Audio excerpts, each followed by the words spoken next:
Hello everybody, this is Mr. Clark here with the Hitchcock-Tulare School District. Just wanted to get a new financial aid video recorded today and then uploaded and sent out to parents as soon as possible here. This will kind of go over financial aid information for this coming year, the 2024 application process. We're going to talk about a couple different things. The first section is going to talk about the FAFSA form. FAFSA really stands for Free Application for Federal Student Aid, and you have to go on to their website, and all students need to do this to apply before a college will issue them any type of financial aid, whether that be grants, loans, even scholarships really from the university. They want to have a FAFSA form filled out first. This is the first year that they've had some changes, so we're going to start by going through some of those things. There is a FAFSA simplification process. This is part of the Consolidated Appropriations Act of 2021. There's really a lot of major updates to the federal methodology. There's changes on how the Pell Grants are determined. It's a little bit different than what it was before. It was you will actually be able to know if you would qualify for Pell Grants before you ever apply. And so that's free money, which is great to know in advance instead of waiting to get everything back. And we'll go through that process here in a little bit. This is the first redesign to the FAFSA form in 40 years, so it's been a long time since there's been an overhaul. Complete overhaul to the FAFSA, totally new experience is what they're saying. Because of this complete overhaul, they usually start having this stuff ready by the end of December, but I believe as of right now it's still not quite ready yet. So you should have this video before. You should be able to go in and hopefully have your questions answered before you actually go in and fill out the form for next year.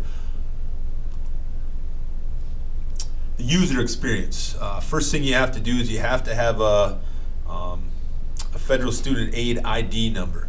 And usually that's, or an ID, usually that's something you got to go in and sign up for. Each person needs their own. There's a new two-step verification. It seems like everything is going to a two-step verification process. Your banks, all your online stuff is going that route. All contributors must have an FSA ID, which means parents and students both have to have their own.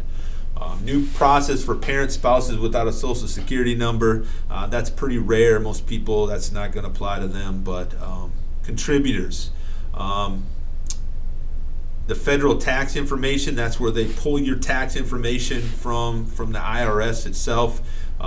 That requires consent to be used now, and so you're going to have student parents, other parents, or student spouses. All those people are contributors, so they all need their own ID or login information.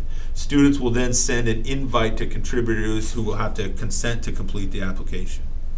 You can kind of see in that corner there in the light blue, do not use your K-12 email. Students, that goes away shortly after graduation, so don't use that because you'll need this same login every year that you're in college. You'll have to fill this out every January, February before you go back to school. So make sure you use a personal email. They recommend signing up for a Gmail account or something like that. Don't use your work email either. Parents shouldn't use their work email. They should use a personal email instead of that, just in case your job changes or anything like that. So here's a few of the changes, and I'm going to go through these pretty quick. These are some of the changes for 24-25 application year. The FAFSA is delayed, like I said before. They were hoping sometime in December, but as far as I know right now, it's still not available. The expected family contribution, it used to be the EFC. That's what each family was supposedly able to contribute to post-secondary education, is being replaced with the Student Aid Index. So if you see that SAI, that's basically what they think families should be able to contribute to their students' education. Data retrieval tool replaced by the Future Act Direct Data Exchange. That's a mouthful.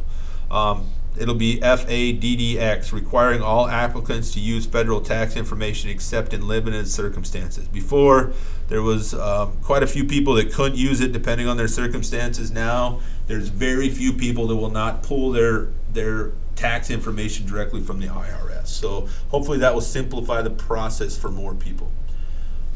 FAFSA changes some questions that they took out: students' housing choice, interest in federal work study, driver's license number and state, highest school completed by the student's parents, degree or certificate students will be working on, dislocated worker question. These are things that you used to have to answer all this stuff. Now they're taking it out. Some updates to the demographic questions, parent questions, family size, number in college, assets, child support received. Those types of things are all kind of updated. Some of that's more under assets more than it is anything else. Student aid index. That's going to replace what we said before, the expected family contribution.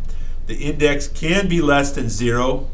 The lowest it can go is a negative 1,500, and then obviously it can go up from there. Pell Grant eligibility. So this is one of the major overhauls from this new FAFSA changes, is quite a bit with the Pell Grant. And so it's determined by the student's SAI or by comparing families' adjusted gross income to the poverty guidelines. So if you know what your adjusted gross income, and remember that if you haven't done this before, we're working off the previous year's taxes. And so you don't have to have your taxes done for this coming year before you can apply for the FAFSA. They're working off last year's taxes. So you could pull that up. You should be able to see what your adjusted gross income is, and then plug it in to these two scenarios here to see if you qualify for a Pell Grant. Student is eligible for the maximum Pell Grant, which is $7,395 if in a single parent home the adjusted gross income is 225% or less of the poverty guideline. And if you're not a single parent home, then it's 175% of the poverty guideline.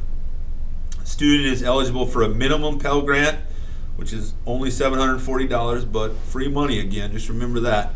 So if the single parent home, if it's 325% of the poverty guideline, or in a single parent home, the 275%. And then obviously you could fall somewhere between 740 and the 7,395. So those aren't the only two numbers that you can have for a Pell Grant, but it could drop in between there. And once again, you should be able to know if you qualify before you ever file for the FAFSA. Here's kind of what the website's going to look like. This is where you're going to want to go, the studentaid.gov. I'm going to open that up here a little bit, hopefully. Maybe. There we go. So this is what it's going to look like here when you pull it up. And so across the top here, if you can kind of see where my cursor is, it has some different things. It has the FAFSA form, loans and grants, loan repayment, loan forgiveness. We want to go to the FAFSA form, and you're going to click on complete the FAFSA form. So once you click on that, it's going to pop things up here a little bit. And you can access an existing form. That means if you have college students already, you might want to, but you're probably going to want to click start a new form. So you're going to start a new form, first time logging in, and it should take you into a login page. So this is where you're going to have your Federal Student Aid ID username. Usually you can just use your email. So if you type in your email, your password, then you'll log in. After that, it'll probably ask you if you're accessing this as the student or as a parent.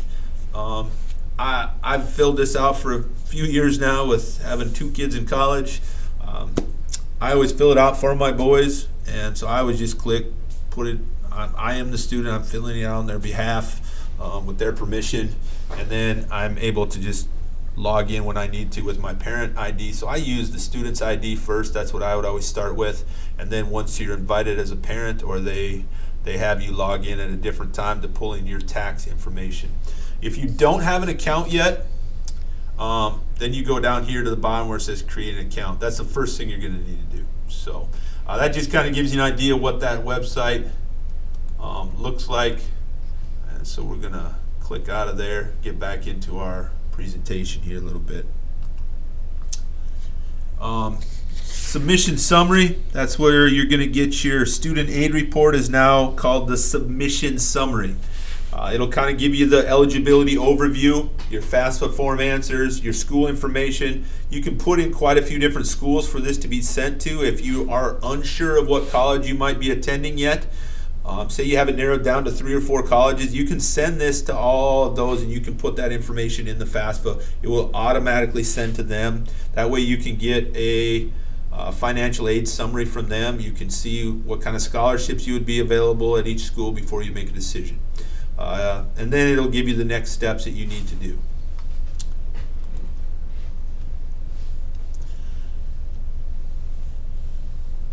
So here's kind of what it'll look like, a landing page. It'll kind of give you like the application received, when it was received, when it was processed, the data release number, and then you can go look at the, you can click on eligibility overview, FAFSA form answers, school information, and then you can always go to the next steps. This will kind of give you the estimated federal state student aid. So this is the eligibility part. Once you get that eligibility overview, it'll tell you that, well, this student would qualify for up to 4556 in Pell Grants, federal direct loans, and they may be eligible for work study if they apply for it at the college. That would be something that then they would get in their financial aid offer from the schools. And then also in the overview, you're going to get your student aid index number. So this student here, it was minus 355. So that's probably why they were able to qualify for quite a bit of Pell Grant. Again, that number can be a negative 1,500 all the way up to whatever. It might be extremely high where maybe the only thing you qualify for would be federal loans. So that kind of gives you a little bit of an overview of the changes to the FAFSA form in itself. Now we're going to switch gears a little bit and hopefully help you understand financial aid a little bit. We're going to talk about the different types of aid, and then hopefully you can kind of have a little bit of a picture of that before you jump into it for the first time. So what is financial aid? It really consists of funds provided to students and families to help pay for post-secondary educational expenses. That's just anything that you use. Sometimes that might be self-contribution. It might be from a lot of different sources. So that really breaks down to, you take your cost of attendance, whatever that is, and then you're going to subtract out your student aid index, whatever that number is.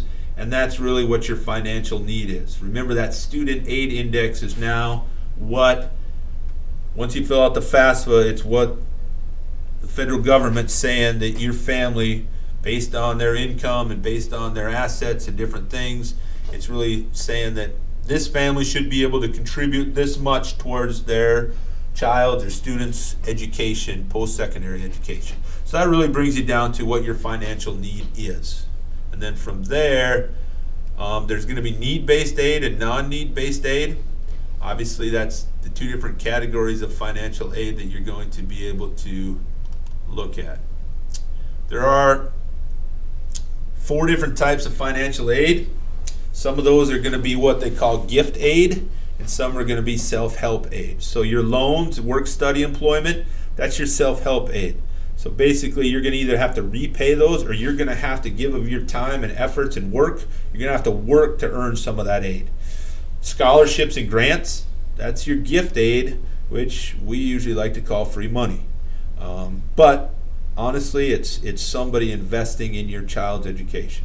A lot of times it's scholarships, it's donors, grants. A lot of times that's coming more from your federal side, but you can find other individual grants and things like that that help as well. One thing that sometimes even universities, you might get a grant from them instead of a scholarship.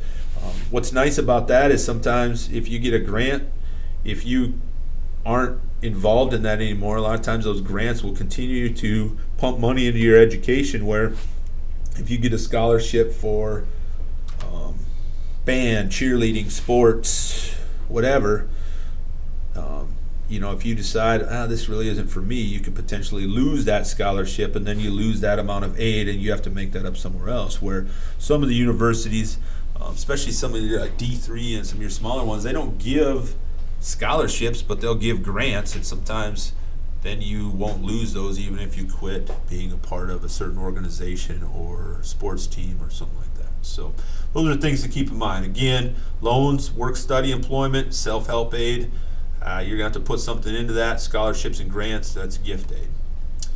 There's sources of financial aid. There's 5 different sources that you're going to potentially get some financial aid from. Federal government's the big one. Employers, private sources, that would be a lot of times more scholarships and different things that companies, individuals, different people like that are going to give. The colleges and universities are a big contributor, and then some of it's going to come from the states as well. First of all, the colleges and universities, we'll talk about them first. Aid provided on the basis of both merit and need. So when they're talking like about merit, a lot of times that's, a lot of times, especially when you're talking academic-wise, the higher your GPA, the more rigorous courses you take, the higher your ACT or SAT score is, that's the merit they're talking about. And so a lot of times your scholarship might be a little bit higher. And then also it's based sometimes on need, which is going to come directly out of your FAFSA form. Aid may be both gift aid or self-help aid from universities. That's where that work study comes into. Even if you may not qualify for the federal work study, which anytime they're talking federal work study, that's basically it's supported by the federal government. So the federal government's pumping money into the colleges to basically subsidize the payments they're making to students that are in the federal work study program. Most schools still have another work study program that you don't have to qualify for on the FAFSA, but you can go apply, and they're looking for great people. Or you can just go apply in different places and get a job and make money, and it doesn't have to be work study. And so usually there's a lot of opportunities for students to work on campus, which means you don't have to travel very far. They're usually flexible with your work, your school schedule. And so it's nice for students to look into those opportunities without having to go off campus to work. They always use the information from the FAFSA and or institutional applications. And you got to be aware of deadlines and application requirements because they vary by each institution. So that's something, once you know, if you want to go to a college, make sure you get those scholarships. A lot of, especially your state universities now, but I think a lot of colleges now have went to a single scholarship application process. And so you fill out one application, and it will basically put you into the running for a lot of different scholarships. Some of those are more university scholarships, some are private donor scholarships, and whatever else. So make sure before you get too far down the road, make sure you're filling out those applications so you're in the running for some of that free money. All right, next is private sources. This might be foundations, businesses, churches, civic and charitable organizations. Obviously, these are mainly scholarship applications. Deadlines and application procedures vary, and I would recommend researching private sources early because a lot of those applications, especially the bigger ones, are going to be probably a little bit earlier deadline than some of the more local ones. Ones that we have quite a bit around here is we have quite a few. Pretty much all of your banks, most of your energy cooperatives, those all have scholarships. We have quite a few local scholarships. Any organizations or foundations have a lot of them. Elks, Eagles, Masons, those types of things all have scholarships available. Most of those have some requirements with it. You have to bank at their organization. You have to be a cooperative partner. You have to have like Northern Electric or Northwestern Energy or Dakota Energy. You have to be like Venture Communications. They always have a scholarship. Mid-Dakota Rural Water has a scholarship available. You have to be customers of those people in order to apply or be considered for their scholarship. But there's a lot of them out there. Those are some of the basic local ones, but there is a lot out there. I know FFA offers a lot of scholarships, FCCLA, some of those organizations. And there's a lot nationally. The one thing that with the national ones, make sure you look through the requirements or some of the stipulations in those scholarships, because some of those are more needs-based. They want people coming from a certain demographic or a certain area. And anytime you start filling out national scholarships, I encourage students to do it. put themselves out there. You never know when you can get some of that stuff, but you're obviously up against a much larger pool of applicants when you're talking a national scholarship versus a local one. Employers, they may have scholarships available to children of employees.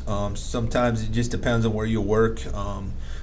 Different farm services, different federal organizations, and a lot of times they may have educational benefits for their employees. So sometimes, if a student's working at a place and they want to go further their education somewhere, and especially if they're going into that field, sometimes those businesses will help pump money into helping that student gain that education. So keep that in mind and look into those opportunities from employers as well. States, obviously there's a lot of residency requirements usually apply. You have to be a resident of that state. Aid, again, can be provided on the basis of both merit and need. One example would be the Opportunity Scholarship.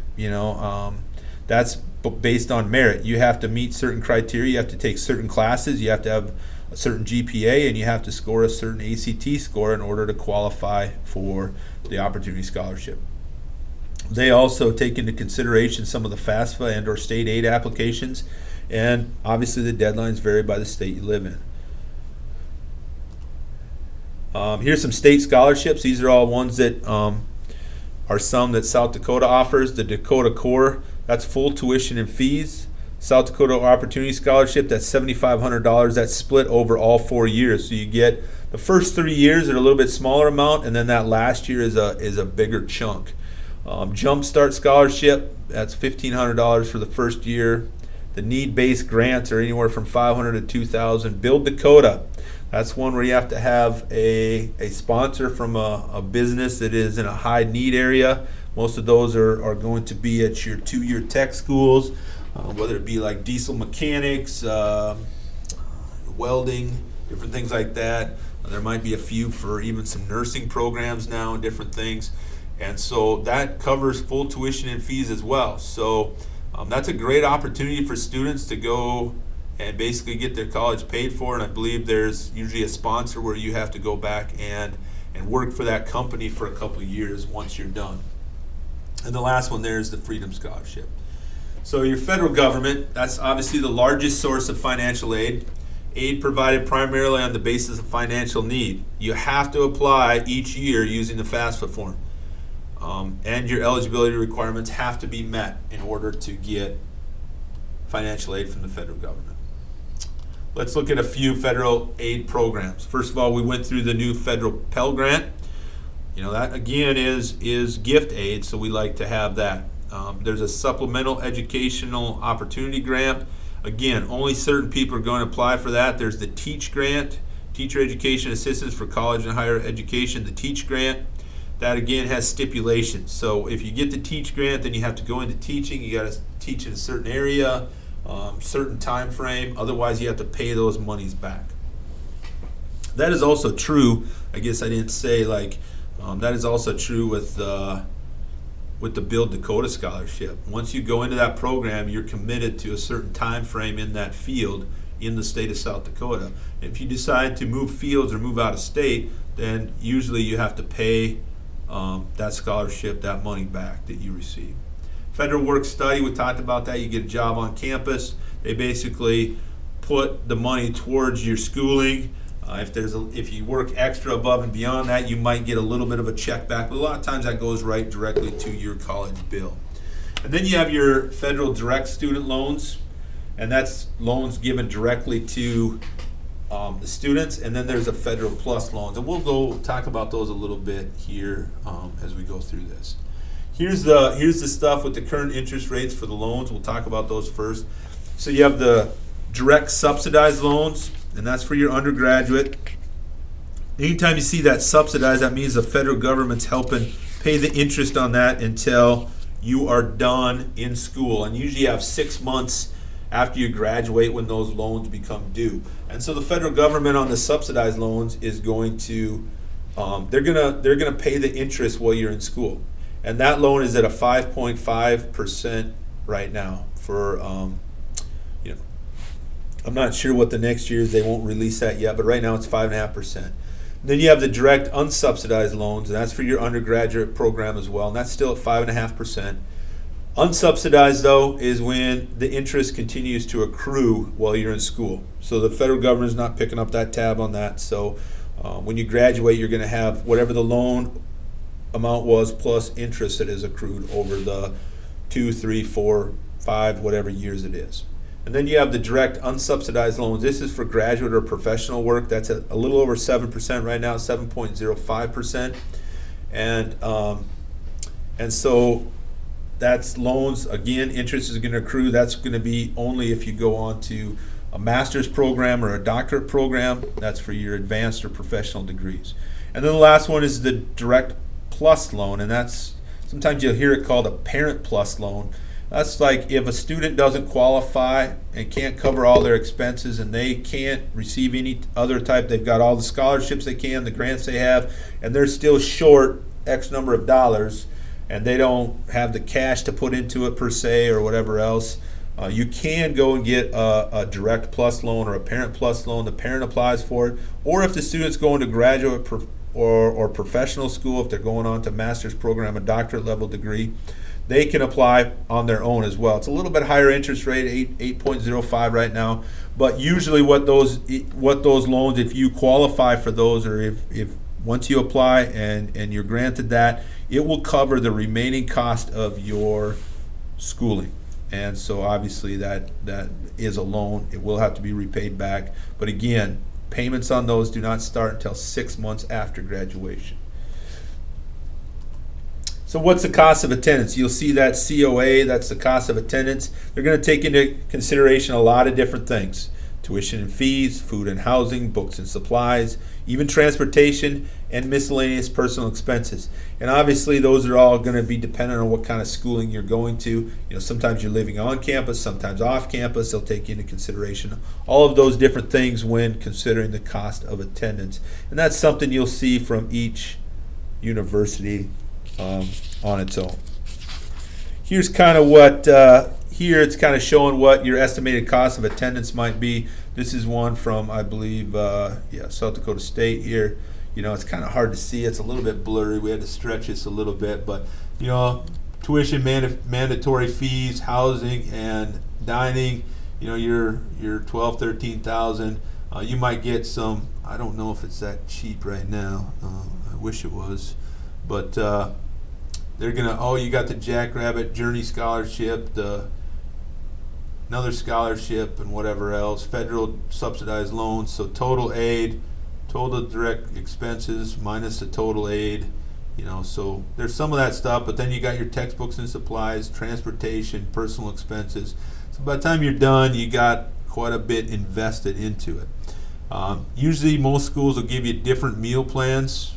The Premier, that's unlimited. It might be a lot more than 100 blocks or 50 blocks, depending on how much. And then usually your residence halls are going to be if you want to live by yourself or if you want to live with a roommate. And each hall, depending on what kind it is, it might be a little bit different in price. You can see here $1,800 a semester compared to almost $4,000 a semester at the bottom down there. So there's definitely some ways to save money if you want to. Here's one from Western Dakota Tech. This one's a little bit easier to read.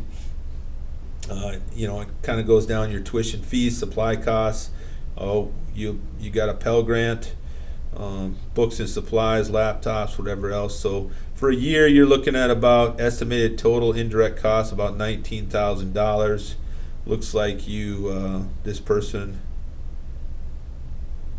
you know, after they apply all the grants and scholarships, it looks like they're only going to pay about $1,000 for school. So that kind of gives you an idea what that might look like for when you get a financial aid offer or a estimated cost from a university. So here's a few next steps the students need to think about as they get ready for college. Make sure they go to the college websites for admissions and financial aid. Make sure they go through and know what's expected and what's needed for each of those. Make sure you know the application deadlines. Apply for school, get the financial aid, apply for scholarships. You need to get that financial aid offer first, and then you should get an electronic and or paper format. Processing dates may vary greatly depending on each institution, so make sure you stay in contact with those. Once you get that financial aid offer, it doesn't mean that you have to accept all that stuff. If you don't want some of those loans, don't accept them. Maybe the first year of college, maybe the student went out and got a lot of local scholarships, and maybe they have their schooling paid for that first year, and you can just accept the Pell Grant or accept the work study. You don't have to accept everything that's on there. And so usually once you get in there, you got to go review your student aid, and you're going to accept what you want to accept and then move on. And then next year, if you need it, you can accept it. If you do accept some loans and you're going to do some of those, you have to complete a couple things at studentaid.gov. That's back to that website we went to. One of them is the master promissory note. That's basically you signing electronically that you will repay this. Usually your student loans are one thing that if you ever go through financial difficulties later in life, that's one thing that's not going to get canceled with a bankruptcy or any of those types of things. Entrance loan counseling, that's the other thing you're going to go through. You're going to have to sit through a little bit of a presentation talking about what it means to take this loan and what it's going to mean when you have to repay that.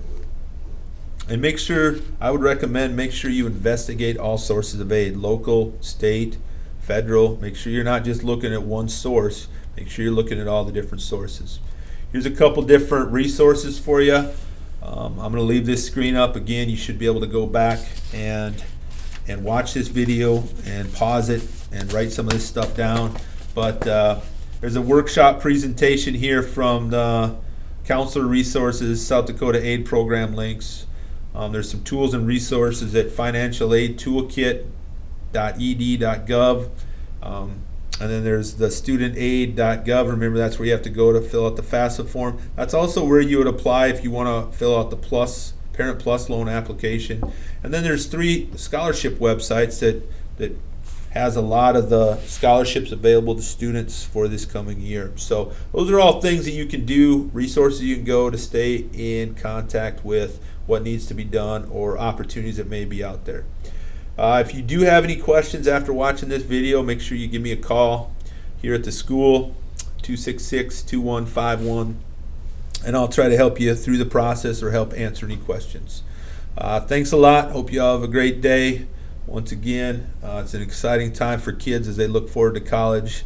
It can be nerve-wracking, but it's exciting, and for them to look forward to their future. A lot goes into it, so make sure that you take the time, look at all the resources, and ask questions when needed. Have a great day. Thanks.